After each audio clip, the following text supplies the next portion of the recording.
Bem-vindos, aventureiros da fé. Hoje falaremos sobre algo que chama a atenção de muitos e desvirtua outros tantos: a luxúria. Será mesmo que o olhar não tira pedaço? O que Jesus disse sobre a luxúria, que muitas pessoas não conhecem, está registrado em Mateus 5, versos 27 e 28. Ele diz: Vocês ouviram o que foi dito: não cometerás adultério. Mas eu vos digo que todo aquele que olhar para uma mulher com desejo impuro no coração, já cometeu adultério com ela em seu coração. Ao abordar os ensinamentos antigos, Jesus destaca a legislação sobre adultério recebida anteriormente, onde o ato em si era considerado imoral. No entanto, a ênfase recaía apenas nas ações das pessoas, não em suas intenções. O adultério era categoricamente proibido pela lei mosaica. Êxodo 20, 14, Deuteronômio 5, 18. Alguém poderia considerar-se virtuoso por nunca ter desobedecido a esse mandamento, mas Jesus revela a necessidade de ser puro por dentro. Mesmo que alguém mantenha uma boa aparência exterior, seus pensamentos podem estar constantemente divagando para territórios sombrios. Jesus instrui seus discípulos a entender que não é suficiente abster-se apenas do ato de adultério.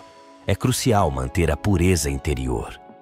Ele proíbe não apenas o ato, mas também o desejo impuro. Aquele que olha para uma mulher com desejo impuro já cometeu adultério em seu coração. A importância desse ensinamento é destacada por Stanley Jones, que escreveu: Se você pensa ou age em adultério, você não satisfaz a urgência sexual. Você coloca óleo em um fogo para apagá-lo. Jesus enfatiza que o pecado começa na mente, e se alimentarmos continuamente esses pensamentos pecaminosos, eventualmente agiremos conforme eles. Ao reforçar o provérbio que afirma que aquele que olha para uma mulher com desejo já cometeu adultério com ela em seu coração, Jesus destaca a possibilidade de cometer adultério não apenas por meio das ações, mas também dos pensamentos impuros. Jesus acrescenta que é possível cometer adultério ou assassinato em nossos corações ou mentes, e que isso também é uma forma de pecado, proibida pelo mandamento contra o adultério. Jesus rastreou as raízes do desejo sexual até os olhos quando disse coisas como aquele que olha para uma mulher. Isso é verdade de acordo com a declaração bíblica e a experiência de vida de Jó 31:1, que fez uma aliança com os seus olhos. Como então poderia eu olhar com luxúria para uma virgem? Quando alguém parecia ter pena de um homem de um olho, ele lhe dizia que tinha perdido um de seus inimigos, um ladrão astuto que teria roubado o seu coração. Algumas pessoas apenas se abstêm de cometer adultério porque têm vergonha da possibilidade de serem descobertas, mas no fundo o fazem diariamente. É provável que elas se abstenham de envolver-se no ato explicitamente sexual do adultério. No entanto, o fato de que suas mentes estão ocupadas com tais pensamentos é extremamente problemático. Este princípio se aplica a muito mais do que homens olhando para mulheres. Aplica-se a praticamente qualquer coisa que possamos cobiçar com os olhos ou a mente. Estas são as palavras mais incisivas sobre impureza que já foram proferidas. Adultério no coração. Porque Jesus considera o adultério no coração como um pecado, podemos deduzir que o que pensamos e permitimos que nossos corações descansem resulta das escolhas que fazemos. Podemos não ser capazes de controlar pensamentos ou sentimentos passageiros, mas certamente decidimos onde nosso coração e mente descansarão. Um comentarista bíblico popular disse: a imaginação é um dom dado por Deus, mas se for alimentada com sujeira pelos olhos, será suja. Todo pecado, principalmente o pecado sexual, começa com a imaginação. Portanto, o que alimenta a imaginação é de máxima importância na busca da justiça do reino. Um exemplo de alguém que disciplinou seus olhos foi Jó. O livro de Jó é notável de muitas maneiras, mas uma de suas qualidades mais cativantes é que ilustra como um homem pode ser muito humano e extremamente celestial ao mesmo tempo.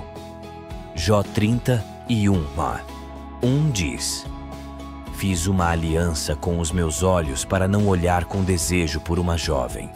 Também é importante distinguir entre a tentação para o pecado e o próprio pecado. O olhar não deve ser casual, mas persistente. O desejo não é involuntário ou momentâneo, mas acalentado com anseio. Jesus, apesar de ser tentado de todas as maneiras, resistiu a essas tentações, não cedendo a tal pecado. Hebreus 4:15. Ele conseguia ver as mulheres como algo mais do que meros objetos para sua satisfação sexual. Ele foi tentado em todos os pontos como nós, mas o desejo foi expulso pelo poderoso poder de um amor puro, para o qual cada mulher era uma filha, uma irmã ou uma prometida, um objeto sagrado de terno respeito. Como nos comportamos na luta contra o pecado? Se o teu olho direito te faz pecar, arranca-o e lança fora de ti, pois te é melhor que se perca um dos teus membros do que seja todo o teu corpo lançado no inferno. E se a tua mão direita te faz pecar, corta-a e lança-a fora de ti, pois te é melhor que se perca um dos teus membros do que seja todo o teu corpo lançado no inferno. Aqui Jesus usa uma figura de linguagem e não fala literalmente. A ação não servirá ao propósito, pode prevenir o ato exterior, mas não extinguirá o desejo. Seria melhor para ti se apenas um dos teus membros perecesse do que todo o teu corpo ser lançado no inferno. Jesus não fez mais do que enfatizar a ideia de que, para ser obediente, é preciso estar disposto a sacrificar. Se permitirmos que o pecado controle uma parte de nossas vidas, precisamos ser capazes de justificar por que seria melhor que essa parte de nossas vidas morresse do que todo o nosso ser fosse julgado culpado. Isso é algo que a maioria das pessoas hesita em fazer, e como resultado, elas continuam a viver suas vidas afundadas no pecado ou nunca chegam a conhecer Jesus, nunca vão além de um vago desejo de serem melhores. A salvação de nossas almas é preferível a todas as coisas, sejam elas tão queridas e preciosas para nós. E se a discrição ordinária dos homens lhes ensina para a preservação de seus corpos a cortar um membro específico que necessariamente poria em perigo todo o corpo, muito mais lhes ensina a se desfazerem de qualquer coisa que prejudicaria a salvação de suas almas. Não é de surpreender que Paulo exorte os crentes a fugirem da imoralidade sexual. 1 Coríntios 6:18. Fujam da imoralidade sexual em qualquer forma, seja pensamento ou comportamento, seja visual ou escrito. Todo o pecado que um homem comete é fora do corpo, mas o que pratica imoralidade sexual peca contra o próprio corpo. Efésios 5:3 destaca que a imoralidade sexual e toda impureza moral, comportamento indecente, ofensivo ou ganância não devem sequer ser mencionados entre vocês, como é próprio entre os santos, porque, como crentes, nossa maneira de viver, seja em público ou em particular, reflete a validade de nossa fé. 1 Tessalonicenses 4. Porque esta é a vontade de Deus, que vocês se santifiquem, se separem e se apartem do pecado, que se abstenham e se afastem da imoralidade sexual. A mensagem mais famosa de Jesus, o Sermão da Montanha, concentrou-se nos corações de seus ouvintes. Ele direcionou seus discípulos como a audiência e procedeu a pregar o que agora chamamos de bem-aventuranças. Ele chamou seus homens a serem diferentes, a verem o mundo da perspectiva de Deus, a se relacionarem com as pessoas de maneira sobrenatural. Manter a pureza sexual requer mais do que simplesmente abster-se de se envolver em atividade lasciva. Também é algo que envolve o coração.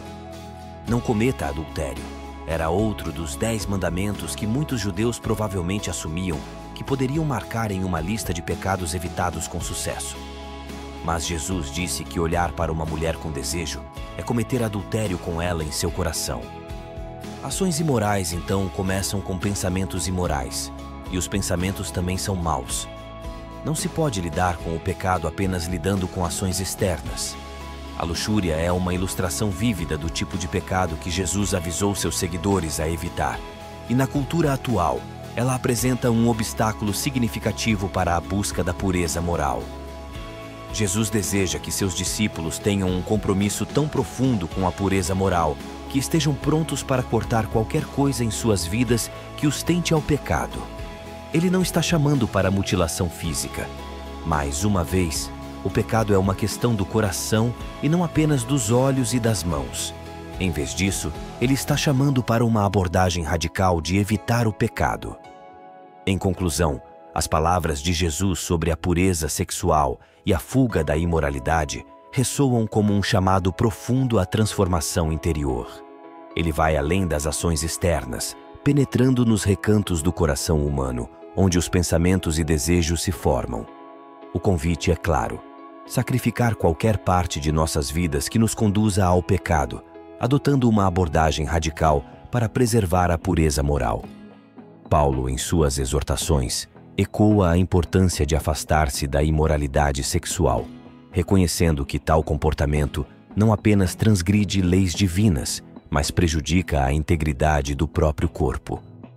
As Escrituras em 1 Coríntios 6, 18, destacam a necessidade de fugir não apenas de ações, mas também de pensamentos e comportamentos que comprometem a santidade.